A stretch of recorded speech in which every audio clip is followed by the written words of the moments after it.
இன்னைக்கு நம்ம என்ன பார்க்க போறோம்னா இந்த விளக்கெல்லாம் பார்த்தீங்கன்னா கார்த்திகைக்கு ஏத்துனது பார்த்தீங்கன்னா ஒரே பிஸ்கு பிஸ்குன்னு இருக்கு, ஒரே எண்ணெயா இருக்கு. இன்னைக்கு நம்ம ஒரே பொருளை வச்சு எப்படி இது எல்லாத்தையும் நல்லா பிஸ்கு அந்த பிஸ்குனஸ் இல்லாமல் எப்படி சுத்தமாக கழுவி எடுக்கிறது தான் இன்னைக்கு நம்ம பார்க்க போறோம். இப்போ வாங்க எப்படி பண்ணுறதுன்னு பார்க்கலாம். அதுக்கு ஃபர்ஸ்ட் ஸ்டவ் ஆன் பண்ணிக்கலாம். ஸ்டவ் ஆன் பண்ணிட்டு ஒரு பாத்திரத்தில் தண்ணி எடுத்து வச்சுக்கலாம்.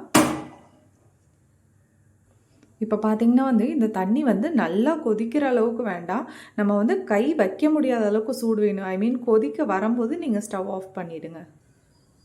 இப்போ பார்த்தீங்கன்னா இந்த தண்ணி கொதிக்கிறதுக்குள்ளே நம்ம இதில் இருக்க திரியெல்லாம் எடுத்து தூக்கி போட்டுடலாம். ஏன்னா திரியோடு போட்டால் அது இன்னும் எண்ணெய் இதாகிடும். அதனால் இந்த திரியெல்லாம் எடுத்து தூக்கி போட்டுடலாம். இப்போ பார்த்தீங்கன்னா இது நல்லா கொதிக்கிற ஸ்டேஜ் எப்படி நான் கொதிக்கிற ஸ்டேஜ் சொல்கிறேன்னா, அந்த பபிள்ஸ் தான் வருது பாருங்கள் அடியிலேருந்து. அப்படி வந்தாலே அடுத்து இன்னும் கொதிக்க போகுதுன்னு தான் அர்த்தம். அதனால் இப்போ ஸ்டவ் ஆஃப் பண்ணிடலாம். இப்போ பார்த்தீங்கன்னா அது நம்ம என்ன பண்ண போகிறோன்னா சர்ஃப் பவுடர் இருக்குல்ல, அது சேர்த்துக்க போகிறோம். டிட்டர்ஜென்ட் பவுட்ரு நான் இன்றைக்கி என் கையால் ஒரு 3 கை சேர்த்துக்கிறேன். ஏன்னா நம்ம இதில் எதுவுமே சேர்க்கலை. நான் சொன்ன மாதிரி இந்த சர்ஃப் பவுட்ரு மட்டும் தான் சேர்க்கணும். நீங்கள் சர்ஃப் எக்ஸல் பவுடரோ இல்லை டைடோ இல்லை வீல் பவுடரோ எது வேணாலும் சேர்த்துக்கலாம். அதே மாதிரி இன்றைக்கி நான் ஒரு 50 விளக்கு இருக்கும் என்கிட்ட. அதனால் நான் 3 கைப்பிடி அளவு சேர்க்குறேன். நான் சொன்ன மாதிரி இந்த பவுட்ரு மட்டும்தான் நம்ம சேர்க்குறோம். அதனால் பவுட்ரு கொஞ்சம் எக்ஸ்ட்ராவே சேர்த்துக்கோங்க.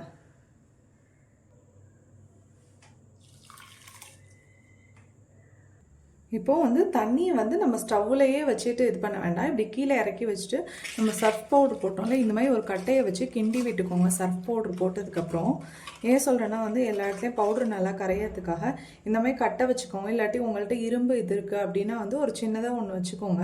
அப்படி இல்லைன்னா உங்கள்கிட்ட கட்டையே இப்படி இல்லைன்னா மரம் இருக்குல்ல, மரத்தில் கொஞ்சம் ஓரளவு தடியாக இருக்க பீஸாக இந்த மாதிரி உடச்சி எடுத்து வந்துக்கோங்க.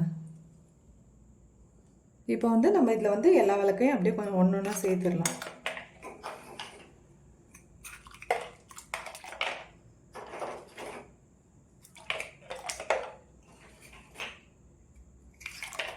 இந்த மாதிரி எல்லா விளக்கையும் சேர்த்துக்கலாம். இப்போ பார்த்தீங்கன்னா இது ஒரு 5 நிமிஷம் நல்லா ஊறட்டும். இந்த சர்ஃப் உங்களுக்கு பத்தாத மாதிரி தோணுச்சுன்னா இன்னும் கொஞ்சம் கூட எக்ஸ்ட்ரா சேர்த்துட்டு அந்த கட்டையை வச்சு இதுக்கு நல்லா கிண்டி விட்டுருங்க. இப்போ பார்த்தீங்கன்னா ஒரு 5 நிமிஷம் ஆயிருக்கு பாருங்கள். அந்த எண்ணெய் பிஸ்கெலாம் இப்பயே மேலே வந்திருக்கு. இப்போ என்ன பண்ணால் தண்ணி சூடாக இருக்கும். நம்ம ஒரு கட்டை சொன்னல, அதில் இந்த பிடிச்சிட்டு என்ன பண்ணுங்கள், அந்த விளக்கெல்லாம் இப்படி அடியிலேருந்து மேலாப்பில் எடுத்து விடுங்க. இந்த மாதிரி எடுத்து விடுங்க, கலக்கி விடுங்க. அப்போ தான் அடியில் இருக்கிறது கீழே போகும், கீழே இருக்கிறது மேலே வரும். இந்த மாதிரி சூடாக இருக்கும். நீங்கள் ஒரு துணியை வச்சு பிடிச்சிட்டு இந்த மாதிரி விளக்கெல்லாம் இந்த மாதிரி கிண்டி விடுங்க.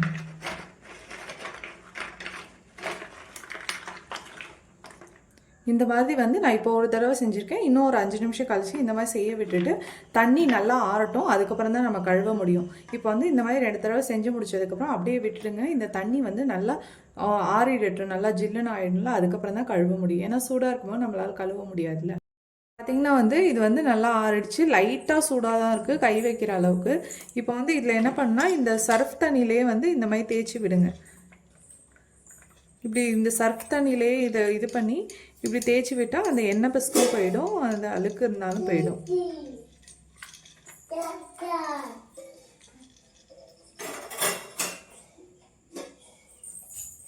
இப்போ பார்த்திங்கன்னா நம்ம அந்த சர்ஃப் தண்ணியில் இப்படி தேய்ச்சி இது பண்ணோம்ல, இப்போ வெறும் தண்ணியில் நல்ல தண்ணியில் பைப் தண்ணி இருக்குல்ல, அதில் இப்படி கழுவிடலாம்.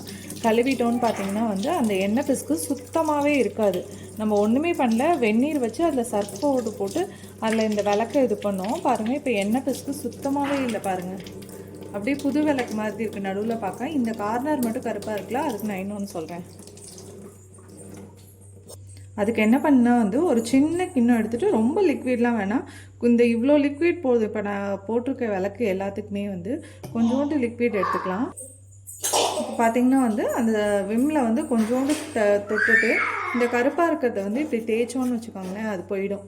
அது இப்படி லைட்டாக கருப்பாக இருக்கிறத தேய்ச்சோன்னா போயிடும். ரொம்ப கருப்பாக இருந்துச்சுன்னா போகாது. பரவாயில்ல, அது ஒன்றும் பிரச்சனை இல்லை. ஏன்னா நம்ம விளக்கு ஏற்ற அந்த இடம் கருப்பாக தான் ஆகும் எப்பயுமே. அது போகணும்னு அவசியம் இல்லை. பாருங்கள், எண்ணெய் பிஸ்கான சுத்தமாகவே இருக்காது. இப்போது இந்த மாதிரி வந்து நம்ம எல்லா விளக்கையும் அந்த சர்ஃப் தண்ணியில் ஒரு வாட்டி தேய்ச்சிட்டு இந்த மாதிரி பைப் தண்ணியில் வந்து கழுவி எடுத்துட்டா நம்ம எண்ணெய் பிசுக்கு சுத்தமாகவே இருக்காது. இப்போது இது மாதிரி எல்லா விளக்கையும் நம்ம தேய்ச்சி எடுத்துக்கலாம். பார்த்திங்கன்னா வந்து இந்த மாதிரி கழுவி பேப்பரில் கவுத்து வைங்க. அப்போ தான் ஈரம் இஞ்சினதுக்கப்புறம் திருப்பி வச்சு ஃபேனில் நல்லா ஆற வச்சு அதுக்கப்புறம் நீங்கள் எந்த ஒரு டப்பாவில் ஸ்டோர் பண்ணுவீங்களோ அது ஸ்டோர் பண்ணி வச்சுக்கலாம். நான் வந்து இது ஆறினதுக்கப்புறம் திரும்ப இப்படி இந்த மாதிரி திருப்பி காட்டுறேன் பாருங்கள். எண்ணெயே சுத்தமாக இல்லை, எண்ணெய் பிசுக்கே இல்லை சுத்தமாக. இப்போ பார்த்தீங்கன்னா வந்து நான் ஃபேனில் நல்லா ஆற வச்சுட்டேன். நல்லா ட்ரை ஆகிட்டு பாருங்கள். இதில் பாருங்கள் எண்ணெய் பிசுக்கே சுத்தமாக கண்ணில் தெரியல பாருங்களேன்.